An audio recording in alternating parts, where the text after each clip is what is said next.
What's up, YouTube? Back here again with another video, and today we're going to build up this CL1 frame. Now, I know this isn't a new frame, and I'm sure there's all kinds of videos out there, but I just got it from winning a race, taking second, excuse me. I won it in a race by taking second place at a tiny whoop race that we just did at the Parks Casino at Chickies and Peace Restaurant, which was a total blast. There will be a video coming up that someone else is making, a fellow by the name Nick Lang, and I watched some of his videos on some previous stuff, and I tell you what, the guy makes some nice videos. I'm pretty impressed with his editing and all, and he's got the microphones and all the gear to go with it, so stay tuned for that video because, like I said, he does some nice work on them videos. And I'm like super terrible at recording DVR and trying to put something together. I'm just focused on what I'm doing, and that's it. So any which way, we got a little frame here. Let's build it up because this is the stuff that I love to actually do. I love to build these frames and hopefully help you ladies, you fellas and ladies out there, put this stuff together, because sometimes it can be confusing, but I don't believe this one is confusing. Okay, so I just opened up all the package. Obviously, you just see me do that. We've got 4 arms. We've got a bottom plate, top plate, sandwich arm plate, 4, where'd the 4th one go? 4 little foam feeties, camera mounts, and our standoffs and goodies. And of course, my little cup is full of screws. I really don't know where all these screws are from. So let's just kind of dump these guys here. I don't like to do because I'll end up knocking them all over the place, but that's okay. All right, we got everything opened up. Now, when I start a frame, first thing I like to do, and I'm pretty sure these are all the same, I like to check to see, you know, are the arms the same 4 arms? Do all the screw holes line up? This way you kind of save yourself some trouble in the later rounds. Okay, yeah, so the arms are the same, all right? They just flip, right? So they just kind of flip on themselves and lock in. So right is right, left is left. They're all the same arms. We got a top plate. It's pretty self-explanatory. It's like we got a strap holder here, but the top plate's pretty thin on this one, so I'm probably just going to put the straps right around. Maybe I'll put one in the back here, maybe not. Let's get some measurements, see what we got. Oh, this guy needs a new battery. Top plate, this is probably going to be 1.5. It's 2mm top plate, 2mm. Well, this is thicker, so they're very close. This one is a touch smaller. I mean, you can see it. I'm getting 1.97, and this one I'm getting 2.21. So this is maybe a 2.5mm frame. This thing is all out of whack. Or bottom plate, excuse me. The brace plate, 1.5 mil, which is the same as this. So where the hell am I getting 2 mil on the top plate?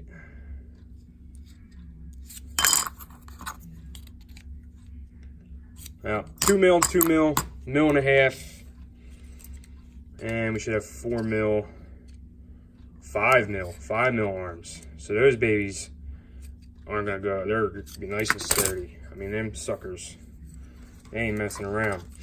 And we got at its thickest point, looks to be about 21mm or so. Yeah, about 21mm at its thickest point. So there you go, that's all these specs. Now we also, one more thing, this one's gonna have a pretty high standoff. We got 30mm standoff, so it's gonna be a lot of space in there to help with your builds. You know, this is geared towards newer pilots, newer builders. The other thing that I really love is they got these press nuts already pressed in, so that saves us a crap load of time. And if I look at this, really the only thing we got to figure out is how this bottom plate goes and how all this is going to go together. So the screws are going to come from the bottom, so we want these facing up. And the question is, does this go up here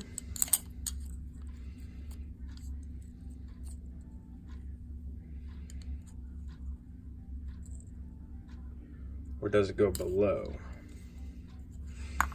That is a good question. So we got that and the 4 little ones. So I think that's gonna come from the bottom.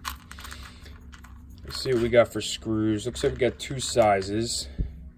I'm gonna take the longest size, put it in this piece, put the arm like this. So we're gonna put this one like this. Again, we're gonna take the longer set of screws, and go like this. And then I believe this is gonna go, no, that ain't right. That can't be right. That ain't right at all.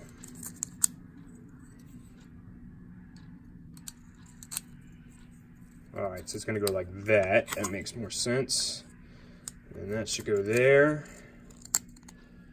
And that don't make sense either. Alright, there we go. It's gonna go like that. Alright. 2mm driver for this guy. Put a couple turns just to hold it. Let's take a look and see what we got here. Let's see if this will all line up.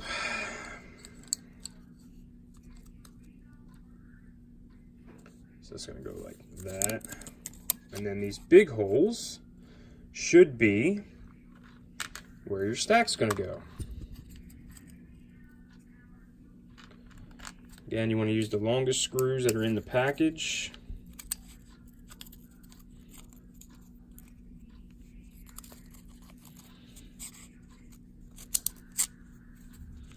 If we could line it up, let's line it up. Line it up.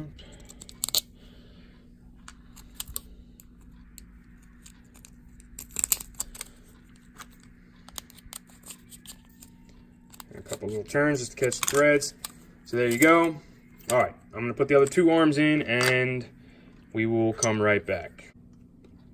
With all these screws installed in here, you can see how the pattern goes, okay? And it's very sturdy. They all kind of meet in the middle. All the arms hit each other in the middle. And then we have these deep cutouts. These are gonna be for your stack screws. So these interior ones are 20 by 20. Now I don't necessarily like the decision to go with M2 hardware there. Maybe, I mean, you could always make the hole bigger, I guess. The 20 by 20 stuff typically comes with the M2. These are M3 holes. These are M2 holes for the 20 by 20 stack. A lot of them do come with M2, but I think they're starting to come more with M3 now. If you can find a stack with M3, I would suggest it. It's just more sturdy stuff. But so you got M2 holes for the 20 by 20 and the 36 by 36.5, whatever the hell the measurement is. That's what you got for that. Now, I'm just looking at the holes and the way this is laid out.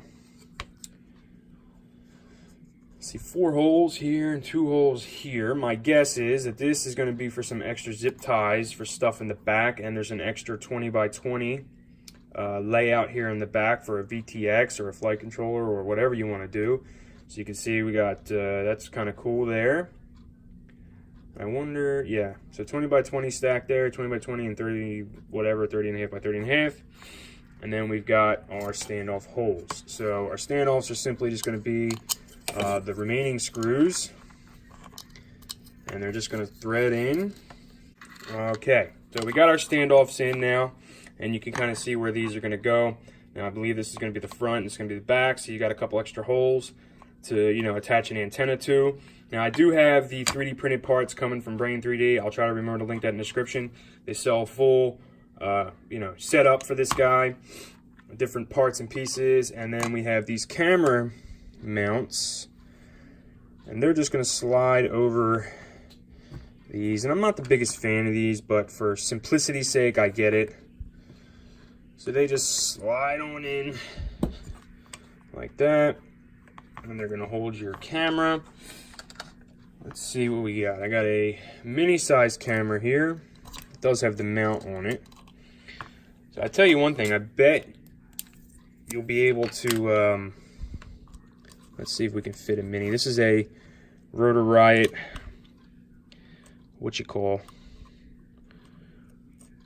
So I don't think the lens is going to fit per se.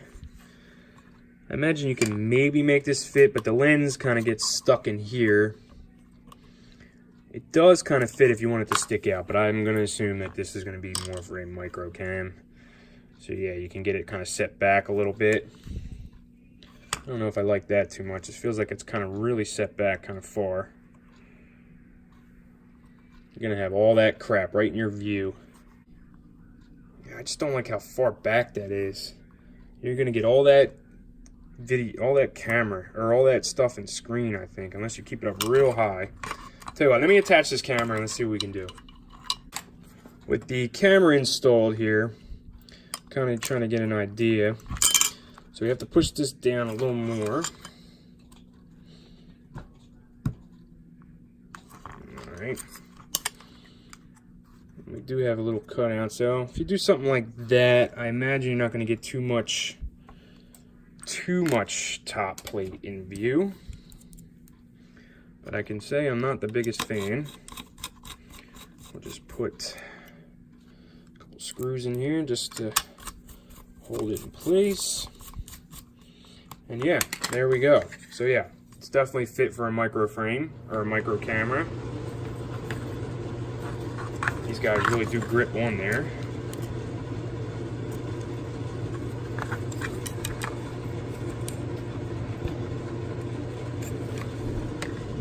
So yeah, it's definitely made for a micro camera. You can see how that fits up in there. You have to watch how you kind of set this to try to keep some of this crap out of your view. But you get the idea. It's nice and slender. If you have a big fat stack, it will hang out a little bit, but you should be okay. Yeah, and then your little mounts go on the arms. Your little foamies go on the arms. I typically don't like to use these guys, but you do have them if you need them. So there you go. That is the CL1 frame from Rotor Riot. I will have a link for this in the description. I'll have a link for the Brain 3D stuff in the description. And then I think once I get the stuff from Brain 3D, I believe I will attempt a full build for this guy. I think I got enough parts laying around. We just make it. We can make it happen. I got enough stuff here, so we'll make it happen. But there you go. Thanks for watching. See you on the next one.